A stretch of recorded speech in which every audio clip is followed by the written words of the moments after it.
Welcome back, everybody, to another edition of Hoops with Noops, brought to you by the fine folks at FTN Bets. If you haven't signed up already, there's a little ticker down there at the bottom with a discount code. It's just a great service. All the data you get, not only from FTN Bets, but FTN Fantasy and FTN Data. There's tools, tons more content, just really, really great products. It's one of the reasons I'm happy to work for the company. I get to use all that stuff all the time and really help be part of how it's built. It's fantastic.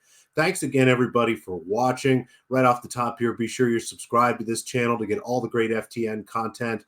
Thumbs up would be really appreciative. That always helps the show. And if you've got any comments, go ahead and put down anything you have in the bottom there. We always appreciate it. Thanks to the few people who did put their Twitter handles in the comments on Friday. Again, apologies, was a little sick, feeling much better today. Still a little bit of a cough, but I think we'll be just fine. Let's jump into the basketball. Happy Monday. What a great start to the week. And, we're about a week away from Christmas. Again, I was pretty shocked today when I got up and figured that out. So make sure that you've got all of your shopping done and ready, and make sure that you've planned for where you're going to watch basketball. I don't care what the NFL tries to do or college football puts games on.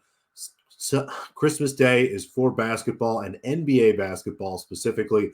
One of my favorite days of the year. The league does such a great job making sure we have great games, stacking them correctly, and just giving everybody a chance to have a day full of basketball with their family, which is really what I love. But it is also an important marker in the season for teams. As of Christmas Day, you're about 30% through the season, and that's enough of a sample size to really see where your team is and start to make decisions. You also are past the December 15th deadline for waiting to trade players you signed in the previous offseason. Not maybe that you want to move those guys, but if you have to, you have more contracts to use. There's a lot more flexibility and options. So, teams that look and, trying to think of somebody here that's had a fast start to the season. You look at maybe a team like the Minnesota Timberwolves. Now, not a lot of assets for them, but I think we're far enough through the season to say that, maybe they're not going to be the 1 seed when it's all said and done, but it looks like we're going to have some home playoff basketball in Minnesota and not a play-in tournament game. So a team like that, a team like Oklahoma City, who's the number 2 seed, they have assets. Is now the time to move some of those assets and really buy in? Or is this just a season where we've had a good start? Maybe it's going to flatten out. Let's see how it goes. On the other side of the coin, you look at teams like, say, Atlanta. They're out of the playoffs if the playoffs start tomorrow. They're 11th in the Eastern Conference. Again, wouldn't even make it into the play-in tournament. Is that who the team really is? Or is now the time to start thinking about the future and pick off some of these assets and get them out the door to some contenders for some real assets in return and try to clean things up here and work towards the future? It's a really interesting part of the season, and each of these games is important, and tonight is no different. So we've got a big slate of games. Should be a lot of fun. 3 of them I have bets in, 5 of them I do not. Of course, we'll cover those in Not for Noops. Let's get started here with the Los Angeles Clippers. They visit the Indiana Pacers, and this is really 2 teams moving in opposite directions. The Pacers have lost all but 1 game since losing that in-season tournament championship. One of the games, they got into a fight with the other team trying to steal the ball from Giannis Antetokounmpo in the game where he sets the Bucks record, I think, all time for most points in a game. Just really weird stuff from a young team that has struggled to bounce back from that. And I think it's a combination of kind of the tough part of getting over that. And again, we're now almost 30% of the way through the season. There's enough tape. Teams know what to expect from this Pacers squad. So how do they adjust? How do they react? Because it has not gone well. And tonight might be even tougher. Tyrese Halliburton is questionable tonight. Not 100% sure if we're going to see him tonight or not. So I look at this line here, Clippers -3. Fading the Los Angeles Clippers was one of the best things you could do when they traded for James Harden. And a lot of people, myself included, wrote some not so kind words. I'm sure that I laughed actually on several shows of the Clippers for picking up James Harden, but looks really good. They've been playing great basketball. Kawhi and Harden have gotten together and seem to be fairly comfortable with, which one of them is going to have the ball, how they're going to play together. Paul George has thrived off the ball. He's making threes in bunches, focusing more on defense, really being the kind of the glue piece and the guy that, allows the other two to do what they want. And I just love them tonight. I make this spot. I have them closer to 6, almost 7-point favorites. I believe they're 8-2 in their last 10 games. Let me just double check here. Sorry, looking at a few things. I try not to look away when doing it, but I want to make sure that I get some of this stuff right. Yeah, doing really well in their last couple games. Yes, 8 of their last 10 they've won. And they're looking kind of scary. Again, I don't know if they have what it takes. It's December and it's James Harden. Things get real for him in March, April, and May. So we'll see if everybody can stay happy and healthy. But as long as they do, this is a scary, scary Clippers basketball team. I think they can really put one on the Pacers and almost bet a team total over here. It's at 124.5. And my only problem here is the Clippers, when they have a big lead in the second half, tend to slow the game down. So they might cover that spread easily and honestly not get close to their total. Maybe a first quarter team total over, first half team total over, if you like. I was pretty close to those, but I think this Clippers -3 is the best angle here. Just a really nice chance to. I think this is one of the last short spreads we'll get for a Clippers team, even on the road. So like them quite a bit. Another game, the aforementioned Minnesota Timberwolves go to Miami as 2-point favorites. The total at 217.5, and the Miami Heat are finally healthy, it looks like, tonight. Tyler Hero is available for the first time in weeks. Bam Adebayo is available for the first time in several games, and that cuts both ways. It's obviously better for the Heat to have all their players, Bam Adebayo especially, but it's tough to reintegrate all those pieces. And I worry about Tyler Hero specifically, who missed the end of the run to the NBA Finals last year and allowed the Heat to redefine themselves as a better defensive team and really more focused on that end, as opposed to what Hero does, who is a really impressive offensive guard, shoots well, moves the ball well, does a ton of things good, but is not an above average or a positive defender for Miami when he's on the floor. And that really changes their identity. So I expect some flux. I expect them not to snap right back to being the team that they are. And when I look at that line, the line here, that's kind of what I see. I like the Timberwolves in this spot. Anthony Edwards looks like he's going to play. He's listed as questionable, but was and played the last game, looked fine, didn't play too many minutes, and should be just fresh tonight for an important matchup against a Miami team that, if you're Minnesota, this is a measuring spot for you. This is a chance tonight to go into Miami and see how good you are against a Heat team that is a great coach, that knows how to win, that is not going to be afraid of anybody. But Edwards should have a great night tonight. There really isn't a player on the Heat that can slow him down. Rudy Gobert and Karl Anthony Towns, even if Bam Adebayo plays, they're just much taller. Bam is a great center, but he's really only 6'8", 6'9". Karl Anthony Towns and Rudy Gobert, we're talking about 7-footers there. Cat really could have a good night tonight. I'll probably look at his 3-point prop, but for now, just give me the Timberwolves. Again, I really like this matchup for them. I have this closer to a 5, almost 6-point game, so a pretty good edge here, and expect this number maybe to move a little bit. I would play this honestly at -3 or better, so I like this spot for Minnesota quite a bit tonight. Again, we'll see. This is a really good measuring spot for them, and I think we're getting a chance here to, sell a little high on a Heat team that I think is overvalued with everybody back. Maybe in a couple weeks, maybe even a couple games. Spoelstra's a great coach, and he knows how to sort these things out, but I think Miami's going to have to do a little bit of finding themselves first, so the Timberwolves should take advantage tonight. I expect them to play very well. And the third game here, I have a bet for the Dallas Mavericks go to the Denver Nuggets. The Nuggets 8.5-point favorites. The total at 237.5. And you might think that number at 8.5 is pretty big, and it is, but Dallas is really beat up here. No Kyrie Irving and no Derek Lively Jr. And I'm surprised at how important it is to say that. The rookie center has been already and immediately the best rebounder, best pick and roll partner for Luka Doncic, and the best rim protector probably on the team here.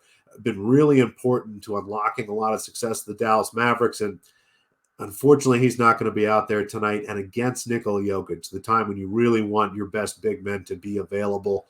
Luka Doncic has been spectacular. There's not enough great things I can say about the minutes that he has put in night to night, even on back-to-backs, carrying just a team that's really beat up. But this is the end of a road trip for the Mavericks, and there is no worse place to be with tired legs than the altitude in Denver.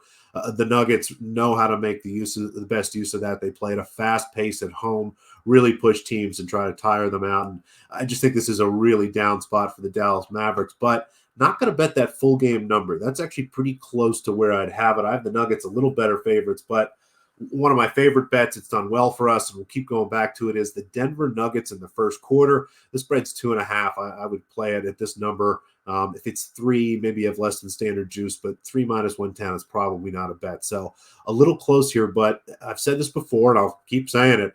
Nikola Jokic plays the entire first quarter, and the way that these markets are set, a lot of times sports books start from a full game number and then kind of break it down. And it's not as simple as they take the full game and divide by 4, but it's pretty close to that. There's some slight adjustments for certain teams, and I don't think there's enough dynamic.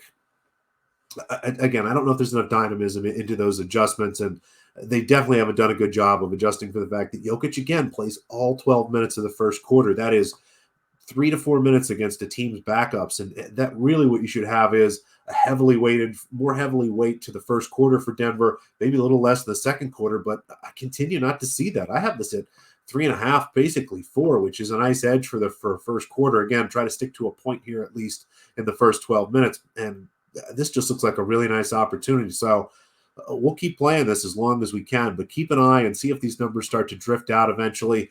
Again, we're in kind of the second, third year of this, so I wonder if these markets are just small enough that, books are still spending their time on full game and just there's not quite enough money flowing in here yet for this to be a problem. But great for us. Happy to come in and bet this. Really like this first quarter. 5 other games here. Let me get into them. Are there 5? I actually can't remember if there are 8 games or not. I know that there are 3 that I have and a handful that I don't. Yeah, more than 5. So let's get through these here quickly. Excuse me. We'll start with the Houston Rockets visiting the Cleveland Cavaliers. 2 teams that you really don't want to bet on.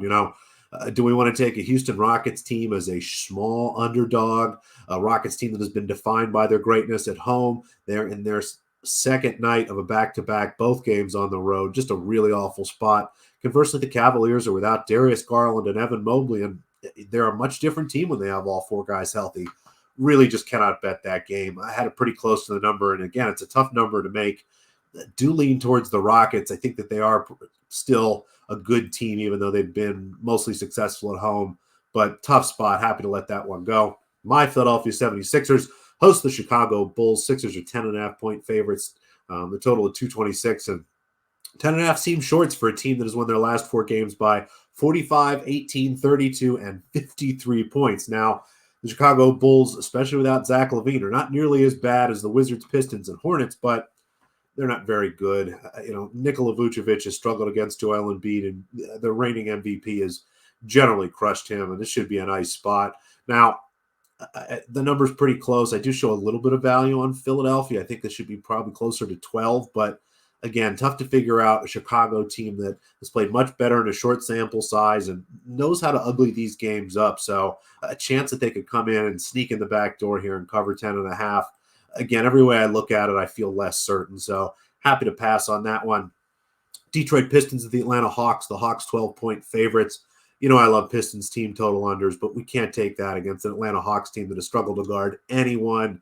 A team's just really, really been a mess tonight. So as much as I do want to go against a Detroit team that's just been abysmal without Jalen Duran, I mean, we're at now, 23 games in a row that they've lost, and there really is no end in sight. They have a home game against Utah, but the Jazz are healthy and will probably be favored in that game. So a tough spot. You definitely can't trust the Pistons, but at the same time, I'm not laying 12 points with a Hawks team that's just been a mess. So we'll move on. Charlotte Hornets, I was close to taking a team total under on them as they're 11.5-point underdogs in Toronto. Unfortunately, the market made a pretty big move in the last 30 minutes. It looks like Miles Bridges will not be allowed to enter the country of Canada. If you did not know, Toronto is in Canada. And as always, when you go to a foreign country, there are different rules. Canada is very stringent about allowing foreigners in that are currently going through domestic abuse lawsuits. That's exactly what Miles Bridges is dealing with. The Hornets are trying to appeal and maybe get a chance for him to play. He's probably not going to be on the court tonight, which is a great spot for the Raptors. Again, the number's 11.5. I do show a little value on Charlotte, but I can't trust him without Bridges tonight. Next game up, the Memphis Grizzlies go to Oklahoma City. The Thunder, 10.5-point favorites. This handicap is very similar to the Sixers game, in which Oklahoma City is a great matchup here. They should absolutely wreck this Memphis team, but I just don't have the number this big. It's tough to understand what the motivation level is for this Grizzlies team that has just a few games left without Ja Morant. and it's just been a real mess for them. I do really think it's a great spot for the Thunder. Again, I have them as 11-point favorites, just not quite enough to make a bet here at 10.5. Maybe a team total over, but the Grizzlies have been good at slowing games down. So really nothing I like here. The Brooklyn Nets play the Utah Jazz. Jazz are 4-point favorites. The total's at 234.5. I think my numbers on the Utah Jazz are just not any good. This team has been completely turned over night to night. Everyone is in and out, and it's just hard for me to look at any particular lineup and have enough data to trust or really understand the matchups. Now, they've got Lauri Markkanen back tonight, which is great, but they lose their two lead guards, Jordan Clarkson and Keontae George. It's going to be a really rough night for the backcourt. And the Brooklyn Nets have been playing good basketball. They're 4-point favorites. I have this a little closer to 6. However, it's the last game of a 5-game road trip, and teams generally struggle in altitude, especially in those spots. So we're going to pass on this one, although I lean Brooklyn. The Washington Wizards visit the Sacramento Kings. The total the Kings are 13-point favorites. The total is 250. Maybe bet it over here. Honestly, I could make a case that this total should be one of the highest of the year, the way the Kings have been playing, but we don't have De'Aaron Fox in the game yet. He's questionable. If Fox is in, I probably will look to play some sort of crazy alt-overs, maybe Kings to score 140 points or something silly like that, because there is just no limit to what Sacramento can do tonight if they have their whole team. Without Fox, things are a little bit clunkier, so we'll wait. I'll put any of those bets into the FTN Bets Discord. Again, part of the whole package you get when you sign up. That is the best place to get the earliest numbers. I put all my bets in there, and there's a ton of other stuff going on. Lots of other sports, some great conversation. The final game here, the New York Knickerbockers go to the Lakers. The Lakers are 4-point favorites, and the total is 234.5. As is tradition at this time of the day, we can't bet a Lakers game. LeBron James and Anthony Davis are questionable every night, and it seems just before the game they decide whether or not both of them are playing, neither of them, or which one. So without that information, you really can't make a move. I do like the Lakers in this spot, though. The Knicks have really been bad without Mitchell Robinson. Outside of that, just insane performance in Phoenix where they set all sorts of, I think, franchise records for threes and shots made. Jalen Brunson was incredible. They've really been poor. Robinson just does so much on both ends of the floor for them and really defines their success in a lot of ways. So without him, I just don't trust the Knicks, but I don't know who's playing with the Lakers. So again, I'll put anything I have there in the FTN Bets Discord. Again, always can talk to me there. That's it for those games. But again, the bets I do like. Give me the bets. The Clippers -3, -110. Would play that out, honestly, to -4, but I'm pretty sure threes are going to still be everywhere by the time you see this. The Timberwolves -2 against the Miami Heat. Really like this spot for the Timberwolves tonight. Would play this at 2.5, maybe a cheap 3 or better. And the Denver Nuggets will keep playing them in the first quarter, -2.5, -110. Thank you so much for watching. Really appreciate it. Again, would love a thumbs up, a comment down there at the bottom. As always, you can find Hoops with Noops in video on Monday and Friday, written for Monday, Tuesday, Thursday, and Friday as well. Best of luck. Again, I'll be back on Friday. Written preview again, but keep a lookout for the written preview. And you can always reach me on Twitter at _Noops. The DMs are open, and I love talking basketball. Best of luck. Until I see you next time.